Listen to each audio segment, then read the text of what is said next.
We are the first generation in human history to spend 90% of our lives indoors. We have built a world of glass and steel, yet our biology remains rooted in the Pleistocene.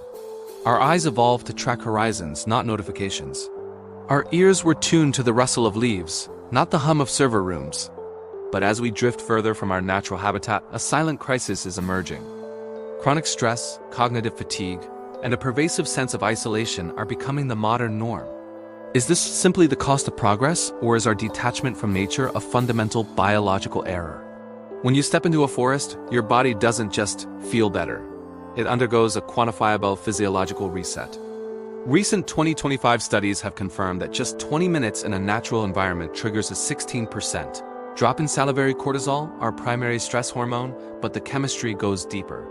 Trees emit volatile organic compounds called phytoncides, natural defensive aerosols. When we inhale these, our bodies respond by increasing natural killer, NK cells, by up to 40%. These are the frontline soldiers of your immune system, responsible for targeting viruses and even tumor cells. Incredibly, research shows that a single 3-day weekend in nature can keep your immune response 24% above baseline for a full month. Nature isn't just a backdrop. It is a pharmaceutical-grade intervention. Modern life demands directed attention, the constant, draining effort to ignore distractions. This resource is finite. When it runs out, we experience what is commonly called brain fog.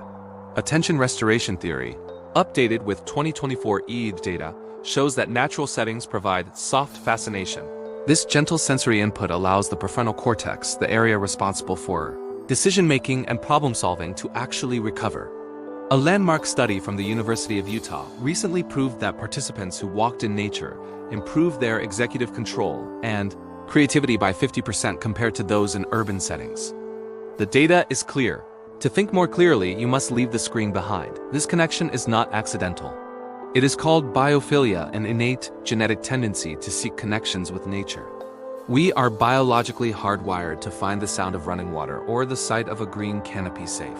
In 2025, the World Health Organization officially recognized nature access as a critical public health factor.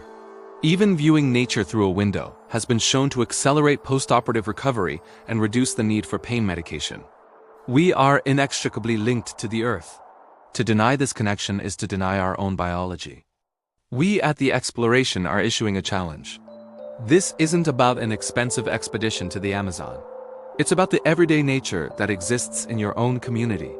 We urge you to look into the green social prescribing initiatives in your area, programs that treat anxiety and depression through nature-based activities. But you don't need a prescription to start. Take a trip to your local forest or park this weekend. Leave your phone in your pocket. Breathe in the phytoncides. Let the birdsong recalibrate your nervous system. Your health is your most valuable asset. Don't let it wither in the glow of a screen. The wilderness isn't calling you to visit. It's calling you home. Will you answer? I'm Daniel, and this has been The Exploration.